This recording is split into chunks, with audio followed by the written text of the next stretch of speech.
kawan-kawan tahu tak? Sebenarnya terdapat banyak tau jenis-jenis kemah yang boleh kita gunakan untuk berkemah.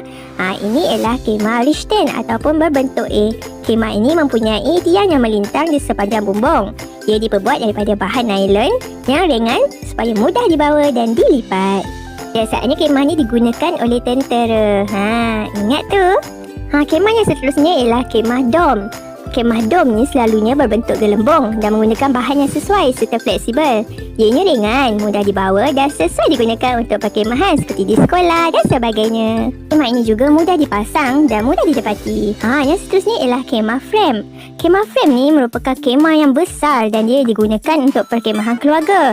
Biasanya, rangka kemah akan dipasang terlebih dahulu, kemudian barulah dipasang kanvas.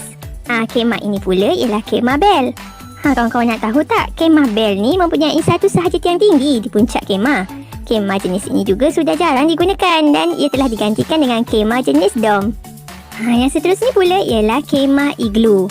Kemah igloo ni sebenarnya diperbuat daripada nylon, tetapi ia sesuai digunakan di pergunungan air batu dan di tempat bersalji. Kemah igloo ni merangkak haba menyebabkan ia sangat sesuai digunakan di kawasan yang sejuk. Kawan-kawan, sebelum kita nak memasang kemah, kita kenalah kenal peralatan kemah. Betul tak kawan-kawan? Mari Nina kenalkan kepada kawan-kawan peralatan-peralatan perkemahan. Jom. Peralatan perkemahan yang pertama ini ialah beg kemah. Beg kemah ni ialah tempat menyimpan segala peralatan kemah. Peralatan-peralatan kemah tidak mudah hilang kerana ia telah dikumpulkan dalam beg khas ini. Betul tak kawan-kawan? Peralatan kemah yang seterusnya ialah rod panjang. Rod panjang digunakan sebagai tiang atau tulang untuk mendirikan kemah. Kalau rod panjang ini rosak, susahlah kita untuk mendirikan kemah. Betul tak kawan-kawan? Seterusnya ialah pancang. Pancang ni penting sebab ia mengukuhkan dan mengekalkan kedudukan kemah supaya tidak bergerak. Terutamanya apabila kemah kita ditiup oleh angin yang kuat ataupun ketika hujan lebat dan sebagainya. Yang seterusnya ialah kain bahagian dalam kemah. Kain bahagian dalam kemah ni merupakan kain kanvas yang dijadikan alas dan ruang dalam kemah. Kebiasaannya kain kanvas ini diperbuat daripada nylon supaya ia kalis dengan air. Yang terakhir sekali ialah kain penutup kemah. Kain penutup kemah ni merupakan kain yang melindungi kemah daripada panas, hujan ataupun daripada haiwan berbisa yang mungkin jatuh di atas kemah kita. Jelas tak kawan-kawan? Nina pasti kawan-kawan semua dah kenal kan peralatan-peralatan kemah? Sekarang mari kita memasang kemah. Mari Nina tunjukkan cara pasang kemah yang betul. Jom.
yang pertama ialah bentangkan kain bahagian dalam kemah dalam bentuk 4 segi seperti ini. Kemudian masukkan rod panjang pada penjuru kain bahagian dalam kemah. Kawan-kawan jangan lupa tahu, pasangkan rod tu pada keempat-empat penjuru kemah tahu.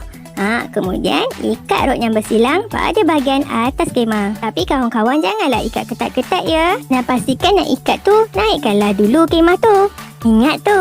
Yang keempat, pasangkan kain penutup kemah. Kawan-kawan yang keliru tahu, kain penutup kemah ni ada macam-macam saiz. Ada yang besar dan ada yang kecil. Yang penting ia dipasangkan di bahagian atas kemah untuk melindungi kemah kita daripada ujian panas dan haiwan-haiwan yang jatuh di atas kemah. Yang terakhir sekali, pasakkan pancang pada semua penjuru kemah supaya kemah kita tidak bergerak ketika ditiup angin yang kuat ketika hujan ataupun ribut. Ingat tu.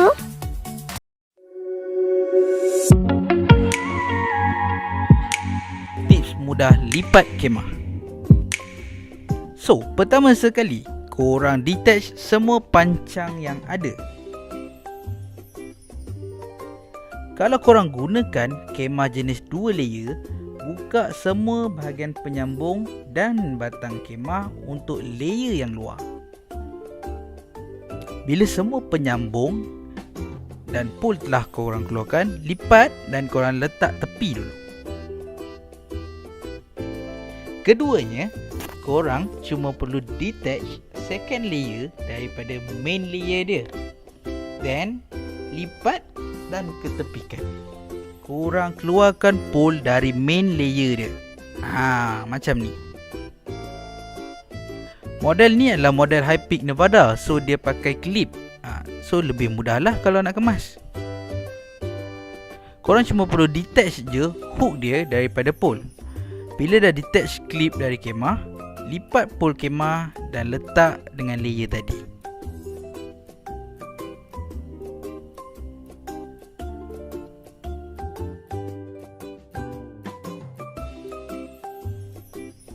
Next, Min dah lipat layer ni tadi.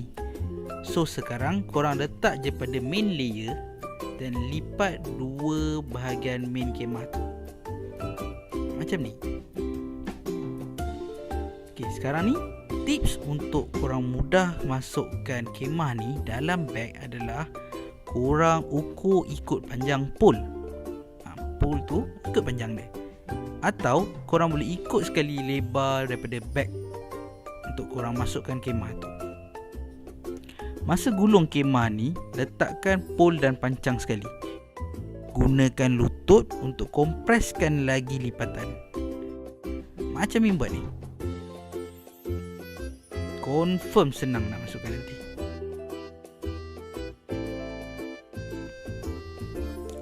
Bila lipatan dah kemas, ikatkan dia dan masukkan kemah ke dalam beg.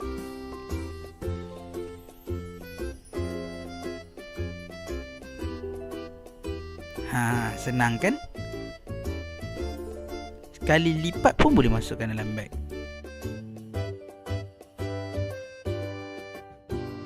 Selamat mencuba.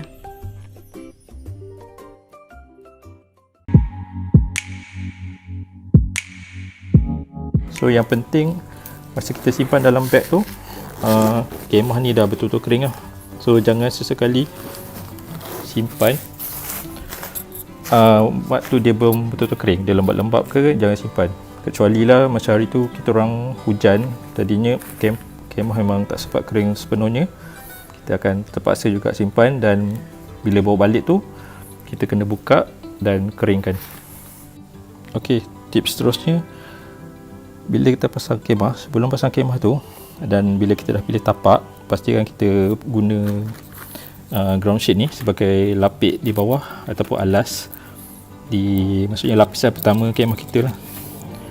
Benda ni sebagai protection lah, sebab kadang-kadang tapak tu ada batu, ada kayu, jadinya so kalau apa-apa dia akan dia mengelakkan daripada kemah kita koyak atau bocor dan sebagainya lah.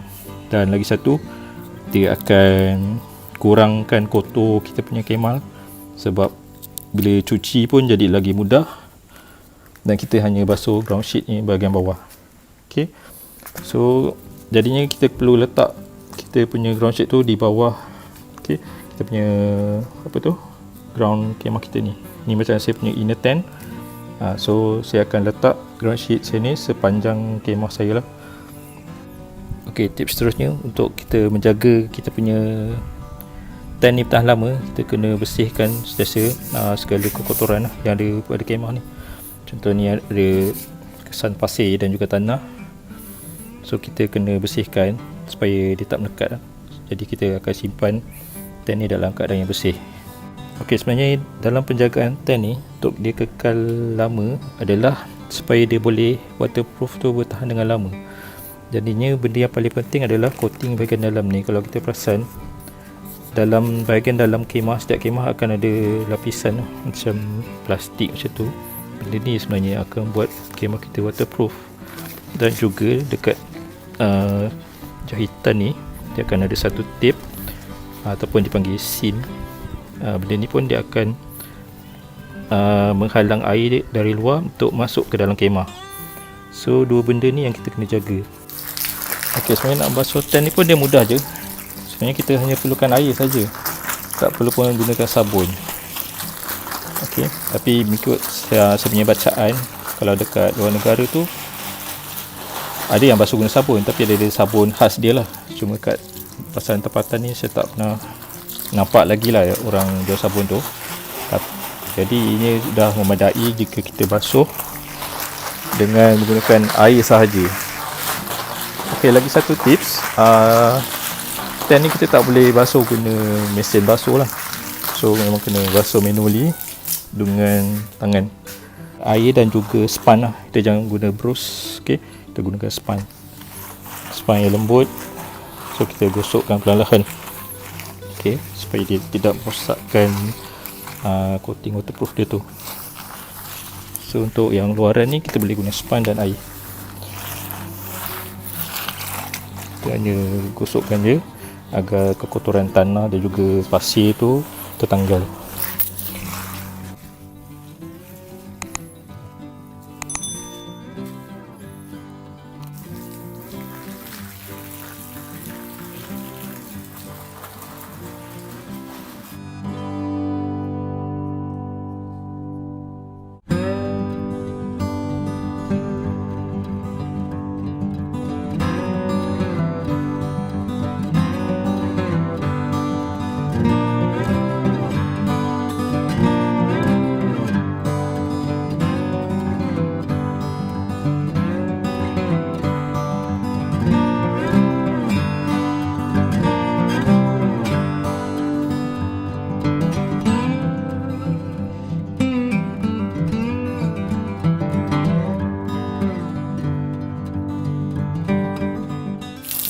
Okey, lepas kita dah siap gosok dengan sponge bahagian luar tadi, so kita bolehlah bilas semula dengan air biasa, air pipe, supaya tanah-tanah yang pasir tadi tu dia hilang lah.